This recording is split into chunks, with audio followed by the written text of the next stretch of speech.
Okay. So last time I read the first few chapters of Job, the opening scene in heaven, where the sons of God came to present themselves before God, including the Satan, the one who opposes, the adversary, the accuser. Not sure whether or not he was supposed to be on this meeting, but he was there. He wasn't kicked out either. Don't know if he was a welcome guest or an unwelcome guest, but even if he was an uninvited guest, he wasn't kicked out. He'll be kicked out someday. We'll read about him finally getting kicked out of God's presence someday, but as of this moment in time, he had not been kicked out of God's presence yet, whether he was welcome or not. This is my cat. One of them, at least. Right here. And be quiet. Of course, you read about Job himself. Now, Job and his buddies, nobody else is ever going to know. The characters in the story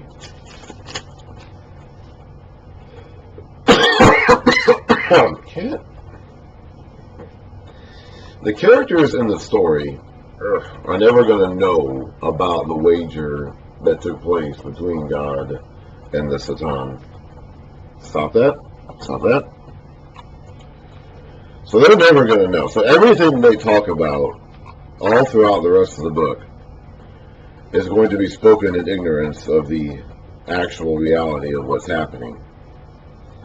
They're going to be trying to find some explanation for why all this is happening to Job. And none of them, not Job himself or any of the others, the three guys who talked to him initially. There's a fourth guy who comes along later who gets closer to the point, but even he doesn't know what's actually happening or what the actual circumstances are that led to Job's trial. So you have to keep in mind that everything that all the characters say is going to be said in ignorance because they don't really know what's going on.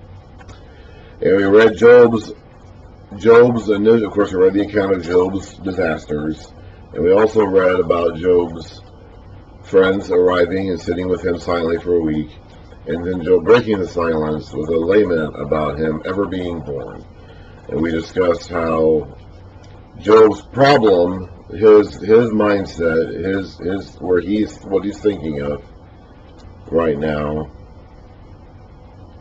I'm sorry, this cat is just hovering around this camera, so she's got me distracted. What Job was thinking about right now is that his life is now meaningless. It's been rendered meaningless because he's not going. All of his legacy, all of his accomplishments in life are gone. He came into this world naked with nothing, and he's going to leave this world naked and with nothing. To such a degree that he wishes he had just died on the day he was born, or died in the womb, never been alive, never seen the light of day at all. He hasn't cursed God, but he has cursed the day he was born.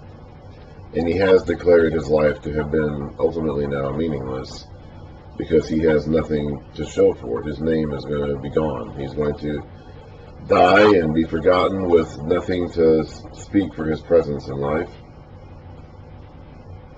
And that is where we left off. So now he has given his opening statement, and now his friends are going to respond. And like I said last time, there's three of these guys, Eliphaz, Bildad, and Zophar, and each of them is going to be speaking. Eliphaz will speak, and they always speak in the same order. Eliphaz is the rationalist who's trying to kind of reason his way through this. Bildad, the second guy, is going to act like God's defense attorney, defending the name and character and honor of God.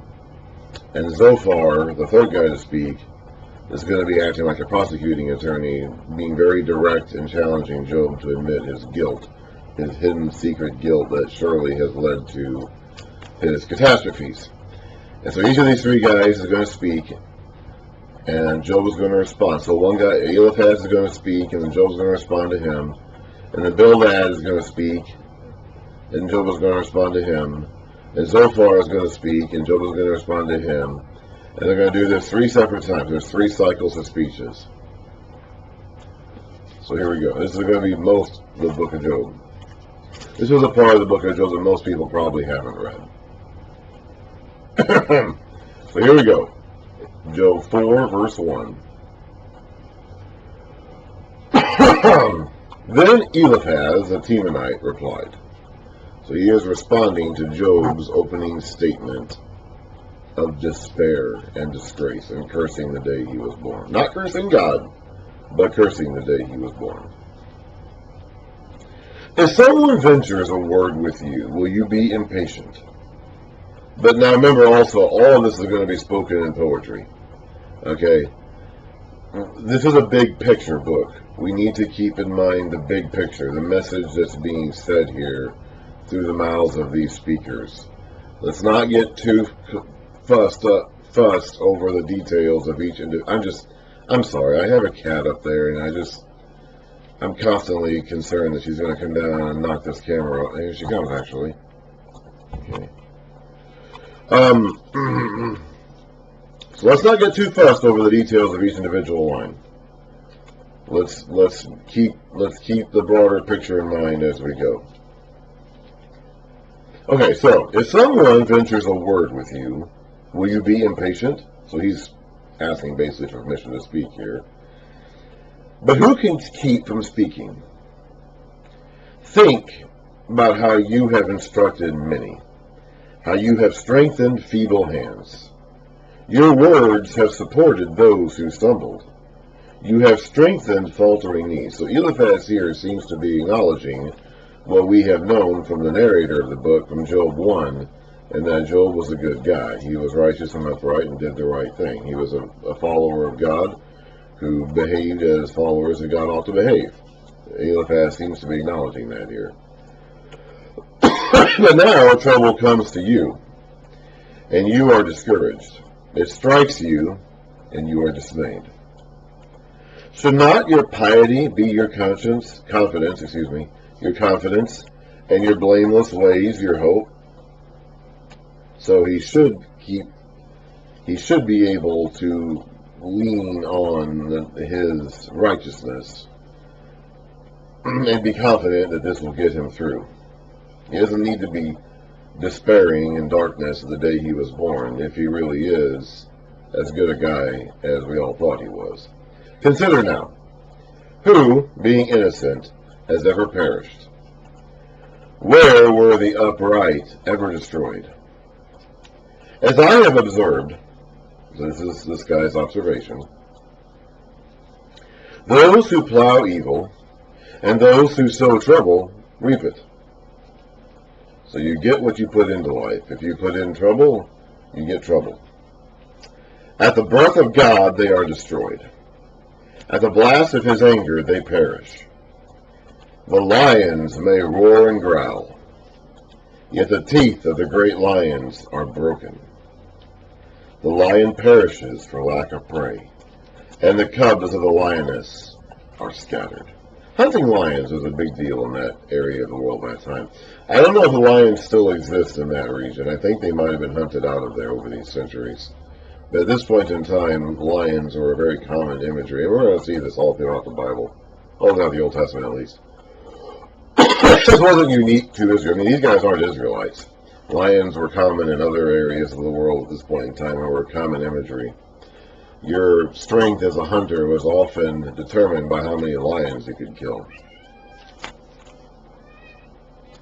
Kings of Assyria and other nations like that featured a lot of lion motifs in their imagery. I'm not sure if there are still lions in that region of the world today. They may have been hunted out of there, but they were definitely common back in this point in time. A word was secretly... So as far as he's concerned, the bad guys lose and the good guys win. That's Eliphaz's way of looking at the world.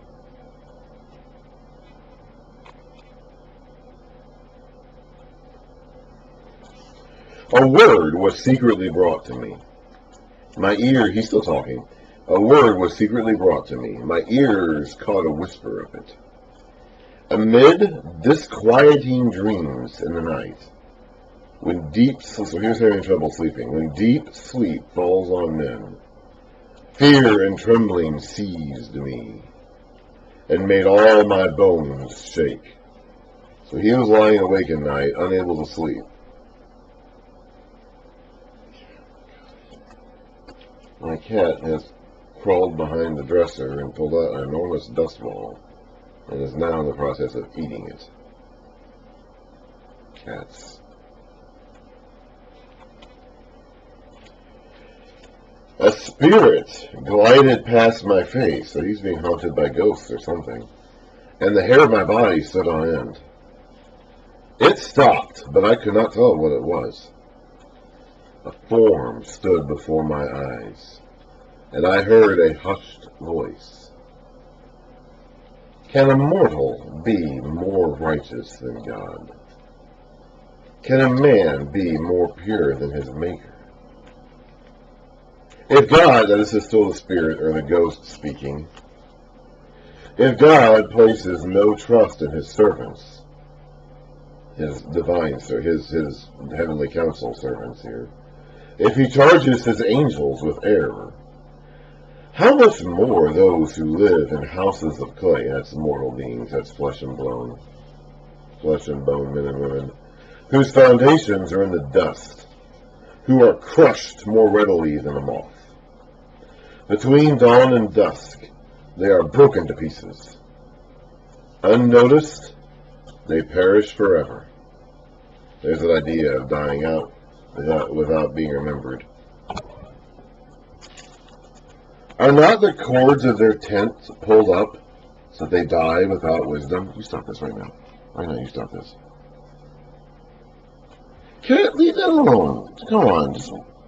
Why do you have to do this?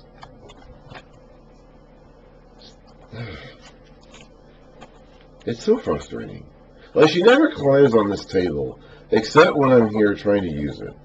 Like, it's just, why must you be like this?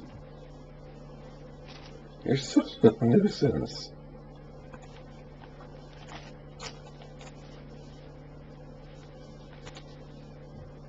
I guess that's the end of the spirit's message. So, Eliphaz was haunted by a ghost, apparently. This is probably some form of unclean spirit spreading lies and temptations, putting thoughts in Eliphaz's mind that he's not going to be able to deal with. So now I believe Eliphaz is speaking. One of the things you have to now in the book of Job, we're always going to clearly mark when a speaker has changed. But you have to remember that in the original text, in the ancient writings, they didn't have dialogues or quotation marks, and sometimes didn't really have any way of indicating when the speaker has changed. It's not really going to be a problem in the book of Job. It is going to be an issue when we get to books like Isaiah or sections like that where you have just long sections of poetry and you go back and forth between different speakers without really any indication of it.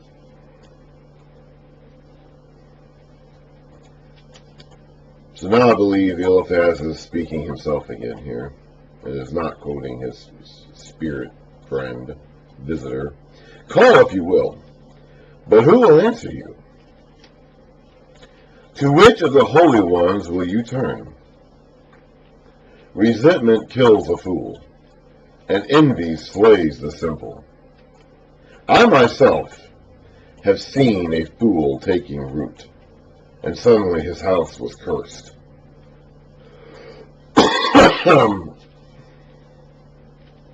A fool in this sort of language, our English word fool, in this sort of language, is often used to describe someone who is foolish enough to not obey God. That's what makes one a fool. It's not really like a jester or a clown or an idiot like we often use that word today. It is I guess you could look at it in a figurative way of meaning something similar to that, but it's really kind of like who in their right mind would not follow God? Okay, like that's kind of what a fool is, like someone who's just not following God and he's a fool for not doing so. So resentment kills a fool or someone who's not following God. And envy slays the simple. I myself have seen a fool taking root, so trying to establish a foundation in life, and suddenly his house was cursed. His children are far from safety, crushed in court without a defender. The hungry, now this is speaking to a guy who of course has just lost all of his children, by the way. The hungry consume his harvest, taking it even from among thorns, and the thirsty pant after his wealth. For hardship does not spring from the soil, nor does trouble sprout from the ground. That's actually not quite right, because God said back in Genesis 3 that he was going to curse the ground. It was going to produce thorns and thistles for man. So in a way, hardship actually does come from the soil. The ground itself is cursed due to our actions, due to our sin.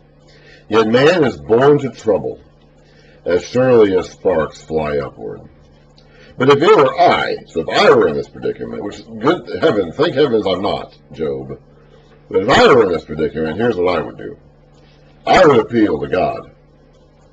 I would lay my cause before him.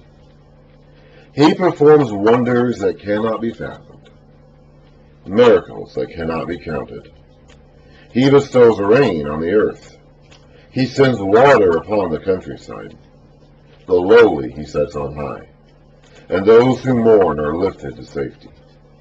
He thwarts the plans of the crafty, so that their hands achieve no success. He catches the wise in their craftiness, and the schemes of the wily are swept away. So he frustrates the fools. He frustrates the ones who fight against him. Darkness comes upon them in the daytime. At noon they grope about as if in the night. He saves the needy from the sword in their mouth. He saves them from the clutches of the powerful. So the poor have hope, and injustice shuts its mouth. Blessed is the man whom God corrects. So do not despise the discipline of the Almighty. So I think Eliphaz is subtly indicating here that Job got what was coming to him. He was on the path of wickedness. Somewhere in his heart, he was acting like a fool.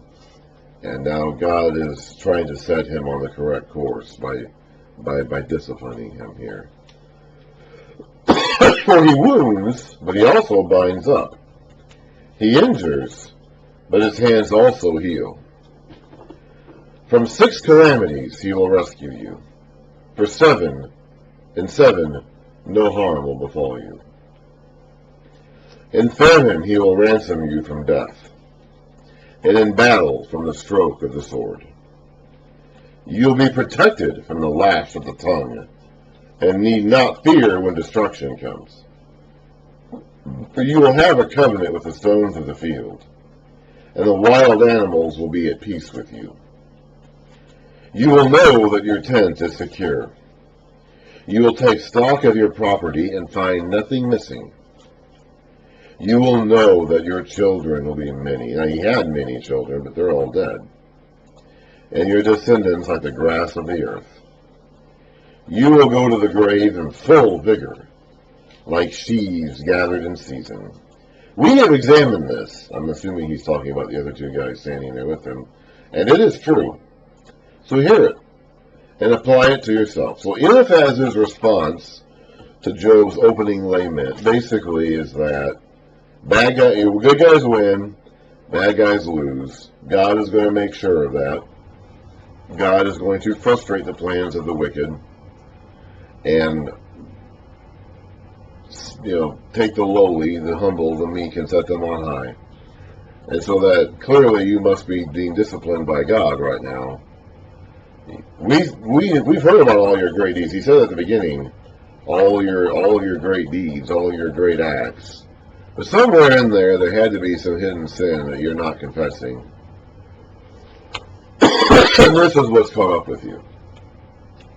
As my ghostly visitor's spirit friend talked to me about, if God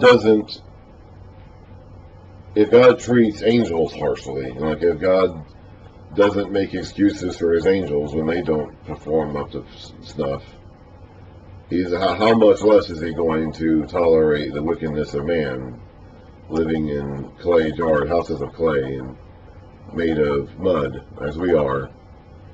So you must be doing something wrong. You must have some sin hidden in your life that we don't know about, that you haven't confessed, and God is punishing you for that.